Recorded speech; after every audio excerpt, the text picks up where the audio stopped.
BRK Bhavan దగ్గర ఉన్నాము. ఇది ఓల్డ్ ఎమ్మెల్యే క్వార్టర్స్, అటు ఆదర్శ్ నగర్ వైపు ఉన్నది.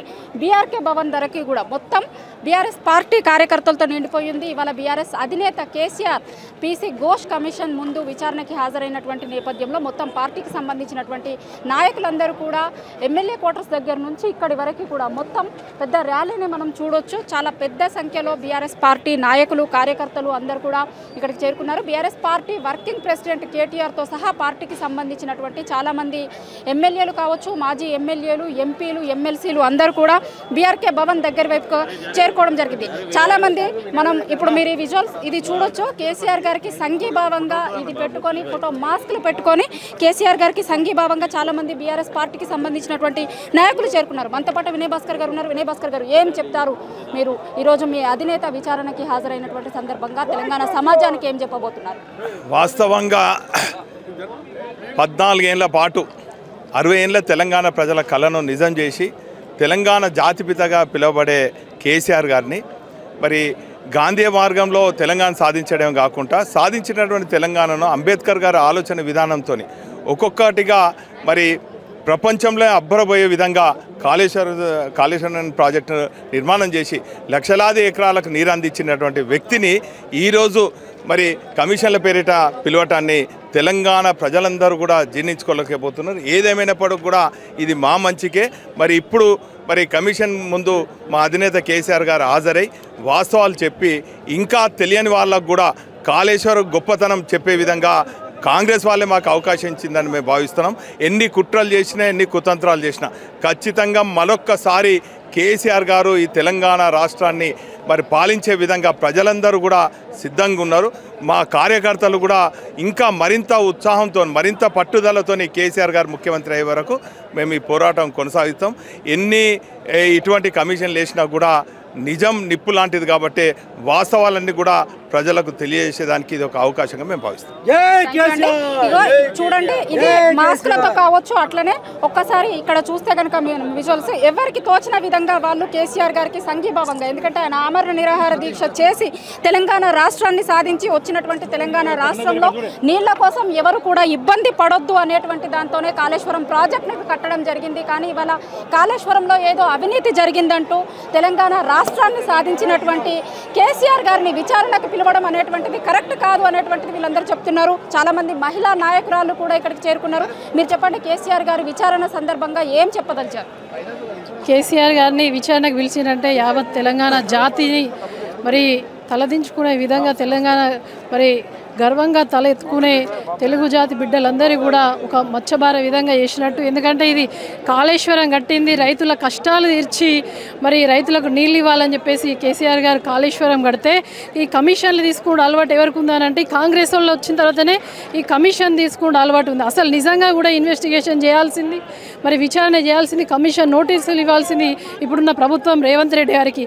ఇలా తెలంగాణకు ఒక వరప్రదాయని, తెలంగాణకు ఒక కల్పతరువు లాంటి, జీవనాధార లాంటి కాళేశ్వరాన్ని తప్పుపట్టడం నిజంగా కూడా ఇలా కేసీఆర్ గారిని విచారణకు పిలవడం అంటే మరి సూర్యుడి మీద ఉమ్మితే మరి తన మీదనే పడ్డట్టు ఇలా రేవంత్ రెడ్డి గారి పరిస్థితి కూడా అదే విధంగా ఉంది. ప్రజలందరూ కూడా గమనిస్తూ ఉన్నారు. మరి కడుపు నిండా నీళ్ళిచ్చి మరి తాగడానికి కానీ పంటలకు కానీ నీళ్ళిచ్చి భూమి దాహాన్ని తీర్చినటువంటి గొప్ప నాయకుడు, మహానాయకుడు కేసీఆర్ గారు. ఇది తెలంగాణ జాతికే మరి ఒక మచ్చుదురుగా మిగిలిపోతుంది. మరి ఇవాళ సాధించిన తెలంగాణను అసాధ్యం అనుకున్నది అనతి కాలంలో 3 సంవత్సరాల కాలంలో మరి కట్టిన నాయకుడు. ఎంతోమంది కూడా ఉపాధి కలిగినటువంటి ఇలా కాళేశ్వరం, ఇలా తట్టెడు మట్టి కూడా తీయనేటువంటి రేవంత్ రెడ్డి గారు మరి ఒక కక్ష సాధింపుతోటే ఇలా కాంగ్రెస్ బీజేపీ ఒకటే ఇలా కక్ష సాధింపు చర్యల్లో భాగంగా ఒక అజ్ఞానంతో ఆలోచించి ఇలా కేసీఆర్ గారికి కానీ మా పార్టీ నాయకులు హరీష్ రావు గారికి కానీ ఇటు కేటీఆర్ గారికి కానీ కవిత గారు ఎవరికైనా నోటీసులు ఇచ్చారంటే వీళ్ళు ఒక వివేకంతో ఆలోచిస్తలేరు. ప్రజల 6 గ్యారంటీలు మరి పక్కకోవాలి, అటెన్షన్ డైవర్షన్ పాలిటిక్స్ చేస్తున్నారు. ఎందుకంటే ప్రజలకు ఇచ్చిన హామీలన్నీ కూడా ఫెయిల్ అయిపోయినాయి కాబట్టి వీళ్ళు ఒక పక్కకు ప్రజలందరూ కూడా వీళ్ళని తిడుతున్నారు కాబట్టి పక్కకోవాలంటే ఈ డైవర్షన్ పాలిటిక్స్ చేయాలని ఒక డ్రామా చేస్తూ ఉన్నారు. సార్ మీరు చెప్పండి, తెలంగాణ రాష్ట్రం వచ్చింది, రాష్ట్రాన్ని తెచ్చుకుంది, నీళ్లు నిధులు నియామకాలు అని తెలంగాణ ఉద్యమంలో ఆ రోజు స్లోగన్. అందుకోసమే తెలంగాణ వచ్చిన తర్వాత నీళ్ల మీద దృష్టి పెట్టింది బీఆర్ఎస్ పార్టీ అని బీఆర్ఎస్ నాయకులు అంటున్నారు. కానీ దాంట్లో ఏదో అవినీతి జరిగింది అనేది కాంగ్రెస్ నాయకులు చెప్తున్న వాదన. మీరేం చెప్తారు ప్రభుత్వానికి? ఎందుకంటే అవినీతి పరులకు ఎప్పుడు చూసినా అవినీతి కనిపిస్తుంది. పచ్చ కామరులకు ఎప్పుడు పచ్చ కనిపించినట్టు చేసేది వాళ్ళ అవినీతి వాళ్ళకి తెలుసు కనుక దాదాపు 83 లక్షల కోట్ల రూపాయలు అయిపోతే కోట్ల రూపాయలు 100 కోట్ల రూపాయలు అలా అవినీతి జరిగిందంటారు. అటువంటి మూర్ఖత్వమైన ప్రభుత్వం ఇది, తెలివిలేని ప్రభుత్వం. ఇలా నీళ్ళు తీసుకురావాలని చెప్పి తెలంగాణ అంతా సస్యామలం. ఇవాళ మెదక్ జిల్లా కానీ, ఇలా సిద్దిపేట జిల్లా కానీ ఎన్ని జిల్లాలకు వాటర్ ఇచ్చారు అంటే మన కేసీఆర్ గారు వచ్చిన తర్వాత. అంతకుముందు ఎప్పుడు ఎండిపోయిన పర్లు కనిపించేది, ఇప్పుడు పచ్చడి పొలాలతో కలకల్లాడుతున్నాం. అటువంటి వ్యక్తిని కావాలని కక్ష సాధింపు. ఎందుకంటే ఒక మూర్ఖమైన ముఖ్యమంత్రి. ఎందుకంటే ఇంతమంది ముఖ్యమంత్రులు వచ్చారు కానీ ఇటువంటి ముఖ్యమంత్రి ఎవరు చూడలేమేము. నా వయసు కూడా నాకు 72 సంవత్సరాలు. ఇప్పుడు ముఖ్యమంత్రులు ఎంతోమందిని చూసినాం కానీ ఇటువంటి మూర్ఖమైన ముఖ్యమంత్రిని చూడలేదు. కావాలని కక్ష ఏం మాట్లాడుతున్నారో తెలియదు.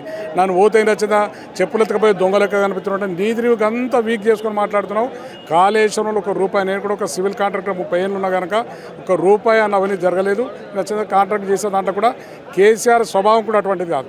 ₹10 మందికి ఇచ్చాడు కానీ ₹10 ఎవరి దగ్గర తీసుకునే తత్వం కూడా ఆయనకు లేదు. ₹10 దానం చేస్తాడు కానీ ₹10 కమిషన్లు తీసుకునేటువంటి లేవు. ఇక్కడ చిన్నప్పటి నుంచి ఆయన చూస్తున్న వ్యక్తిగా నేను చెప్తున్నా.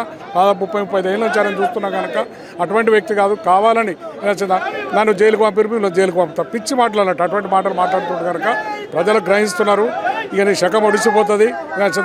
మంత్రివర్గం వేయించుకునే స్థితిలో కూడా లేవు నువ్వు. ఇలా అటువంటి పరిస్థితి ఇలా సంవత్సరాల కాలం నుంచి ఒక 6 మంత్రులు లేకపోతున్నావు.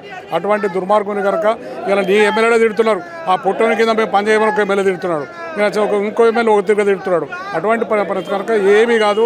ప్రజలు కేసీఆర్ ఎంబడి ఉన్నారు. రాబో కాలంలో కేసీఆర్ నాయకత్వంలో మళ్ళీ తెలంగాణను ఏదో కొట్లాడి తెచ్చిన తెలంగాణ, ప్రాణాన్ని అడ్డం పెట్టి తెచ్చిన తెలంగాణ యథావిధిగా ఉండే విధంగా చేసిన కోసం కేసీఆర్ కావాలని చెప్పి ప్రజలు ఊరూర్లో కూడా ఎక్కడికి పోయినా గ్రామాలలో కూడా మళ్ళీ కేసీఆర్ వస్తేనే కష్టాలు తీరుతాయని ప్రతి ఒక్కరికి అర్థమైంది కనుక రాబో కాలం కేసీఆర్ అని చెప్పి నేను తెలియజేస్తాను. మీరు చెప్పండి, మీరేం చెప్పదలిచారు? కేసీఆర్ గారు లోపల ఉన్నారు, మీరందరూ కూడా సంఘీభావంగా వచ్చినట్టున్నారు, ఏం చెప్పదలిచారు? ఈరోజు యాక్చువల్గా తెలంగాణ సాధకుడు. అసలు ప్రత్యేక రాష్ట్రం అనేది రాకపోతే ఇలా రేవంత్ రెడ్డి ముఖ్యమంత్రిగా ఉండేవాడు కాదు. సరే, కొన్ని సందర్భాల్లో మేము ఇప్పుడు సోనియా గాంధీ ఇక్కడ మనకి ఇచ్చారు, తెలంగాణ ఇచ్చారు మనకు అని చెప్పారు. కాదు, కేసీఆర్ గారు కొట్లాడి సాధించుకున్న తెలంగాణ ఇది. కాబట్టి తెలంగాణ పచ్చగా ఉండాలంటే ఒక ప్రాజెక్ట్ కావాలి మనకు. ఇమ్మీడియట్లీ ఒక 3 ఇయర్స్లో ఎక్కడ కూడా చరిత్రలో ఎక్కర్లేదు. 3 సంవత్సరాలలో ప్రాజెక్ట్ కంప్లీట్ చేసిండు. ఏదో కొన్ని చిన్న చిన్న ప్రాబ్లమ్స్ వల్ల దాన్ని ఎత్తి చూపి వాస్తవంగా రేవంత్ రెడ్డి యాక్చువల్గా జైలుకు పంపించారు గవర్నమెంట్లో. నువ్వేంది ఒక డైరెక్ట్ దొరికిన ఎవిడెన్స్ దొరకడం వల్లనే నువ్వు జైలుకి అయినావు తప్పించి ఇలా ఇక్కడ వీళ్ళని చూస్తున్నాడు ఏడ దొరుకుతుంది ఎవిడెన్స్. ఫస్ట్ ప్రభుత్వంలో నడపడానికి ఈయనకు సమర్థవంతంగా నడపడం తెలియదు. ఎందుకంటే ఫస్ట్ ఫోన్ ట్యాపింగ్ అని చేసిండు కొన్ని రోజులు. దాని తర్వాత మళ్ళీ ఇప్పుడు కార్ రేసింగ్లో అప్పుడు, దాని తర్వాత ఇంకొకటి, ఇలా చెప్పుకుంటూ పోతే చాలా.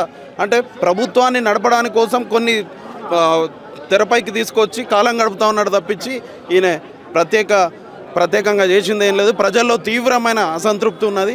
కాళేశ్వరం వల్ల ఇప్పుడు మీకు తెలుసు చాలా మిడ్ మానేరు కానీ ఇప్పుడు చాలా జిల్లాలు ఆల్మోస్ట్ ఆల్ సగం ఉత్తర తెలంగాణలో మొత్తం జిల్లాలన్నీ పచ్చగా ఉన్నాయి. కాబట్టి ఇప్పుడు పెద్దలు విద్యాసాగర్ రావు గారు చెప్పారు యాక్చువల్గా 1% కూడా తప్పలేదు. ఎందుకనంటే కొంచెం ఎక్కువ వరద వల్ల ఇసుకపేటలు వేరుకుపోయి కొంచెం ఇబ్బంది జరిగింది. దాన్ని ప్రత్యేక ఇంజనీర్ల దగ్గర చేయాలో తప్పించి దీన్ని తప్పు జరిగింది, ఇంట్లో అవకతవకలు జరిగినాయి అంటే ఈయన అవినీతి పరుడు కాబట్టి అవకతవకలు జరిగినాయి అని చెప్తాడు తప్పించి అందులో అవినీతి ఏం జరిగింది లేదు. తెలంగాణ కేసీఆర్ సారథ్యంలోనే గొప్పగా జరుగుతుంది. ఆయన మళ్ళీ త్వరలో బీఆర్ఎస్ ప్రభుత్వం వచ్చి కేసీఆర్ గారు సీఎంగా అయి ప్రత్యేక మన తెలంగాణను పచ్చగా చూడాలన్నది అక్కల. Thank you.